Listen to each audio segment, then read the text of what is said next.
పది నిమిషాలు ఇవ్వండి, అందరితో ఫోటో 10 నిమిషాలు.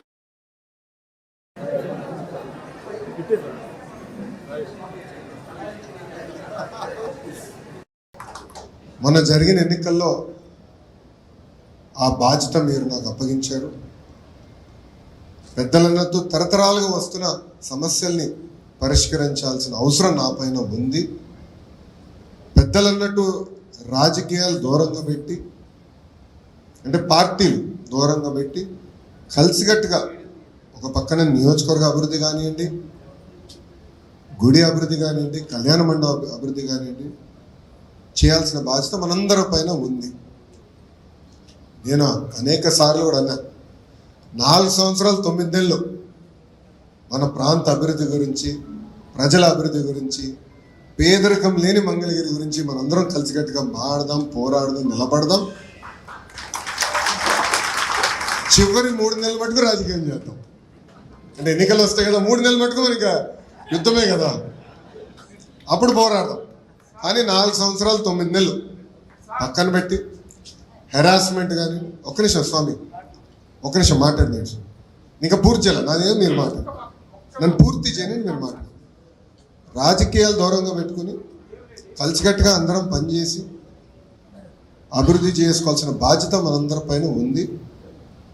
పెద్దలు హనుమంతరావు గారు మేము పైన కూర్చున్నప్పుడు మిగతా వాళ్ళు మాట్లాడేటప్పుడు కొన్ని సూచనలు చేశారు. తప్పనిసరిగా కమిటీ పెద్దలతో, హనుమంతరావు గారితో, అబద్దయ్య గారితో, అనురాధ గారితో, శ్రీను గారితో, రాజు గారితో, జానకి అమ్మ గారితో మేము కూర్చుంటాం, మేము మాట్లాడుకుంటాం, సమస్యలు మేము పరిష్కరిస్తాం. శాశ్వతమైన పరిష్కారం ఎత్తుకోవాల్సిన అవసరం మన పైన ఉంది.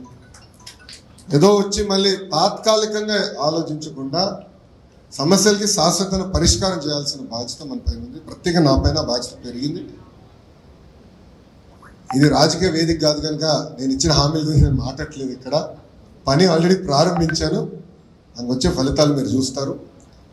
నేను తీసుకునే ప్రతి అడుగు మన సమస్యలు శాశ్వత పరిష్కారానికి తీసుకున్నాడు వేసే అడుగు అది. మన గౌరవ ముఖ్యమంత్రి నారా చంద్రబాబు నాయుడు గారు కూడా ప్రభుత్వం ఏర్పడిన వెంటనే మొదటి కార్యక్రమం పెన్షన్ ఇచ్చే కార్యక్రమం మంగళగిరి నియోజకవర్గంలో చేశారు. అక్కడ కలెక్టర్ గారికి స్పష్టమైన ఆదేశాలు జారీ చేశారు. ఆర్థిక పరంగా అయ్యేది పనులేంటి, డబ్బులు అవసరం లేని పనులు కొన్ని ఉంటాయి, ఆ రెండు మీరు విడగొట్టి తొందరగా ఎస్టిమేట్లు ఒక పక్కన వేస్తూ ఉండండి, ఇంకో పక్కన ఈ ప్రక్రియ కూడా ప్రారంభించండి. అవసరమైతే క్యాబినెట్ కూడా తీసుకురండి, నేను ఆమోదం పలుకుతాను. ప్రజలు ఇక్కడ బాధ్యత పెంచారు నా పైన అని స్వయంగా గౌరవ ముఖ్యమంత్రి చంద్రబాబు నాయుడు గారే చెప్తాం జరిగింది. సో మా పైన బాధ్యత పెరిగింది అంటే ఎలాంటి సందేహం లేదు. ప్రత్యేకంగా మీ లోకేష్ పైన కూడా బాధ్యత పెరిగింది అంటే ఎలాంటి సందేహం నాకు లేదు. తప్పనిసరిగా శాశ్వతమైన పరిష్కారం ఎత్తుతాం. నేను మన మంగళగిరి మన లోకేష్ కార్యక్రమంలో కూడా పెద్దలు ఇంటికి వెళ్ళినప్పుడు కూడా ఇదే చర్చకు వచ్చింది. కమిటీ సభ్యులందరూ కూడా అక్కడనే ఉండే, వాళ్ళందరితో మేము చర్చించాం. అందరినీ కూర్చోబెట్టి నేను ఆ రోజే హామీ ఇచ్చా గురుగారికి, కూర్చోబెట్టి శాశ్వతమైన పరిష్కారం ఎత్తుతానని చెప్పా. దాన్ని నేను ఇప్పుడు కూడా కట్టుబడి ఉన్నాను. దాంతోపాటు పెద్దల్ని కోరేది యువకుల్ని కూడా ప్రోత్సహిద్దాం, స్లోగా తీసుకొద్దాం, వాళ్ళపైన కూడా బాధ్యత పెడదాం. ఎందుకంటే నేను ఈ భూమిపైన శాశ్వతం కాదు, ఎవరి భూమిపైన శాశ్వతం కాదు, కానీ వ్యవస్థ అనేది శాశ్వతం. సో యువకులకి అవగాహన తీసుకురావాలి, బాధ్యత పెంచాలి, అందరం కలిసికట్టుగా ఇది ముందలు తీసుకెళ్లాల్సిన అవసరం ఉంది. దానికి పెద్దలు కూడా కోరేది యువకులు కూడా ఎక్కువ లాగుదాం, వాళ్ళు రారు పట్టుకుని లాగుదాం, భాగస్వామ్యం చేద్దాం.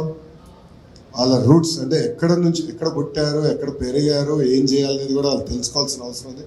ఆ పవిత్రమైన బాధ్యత ముందలు తీసుకెళ్దామని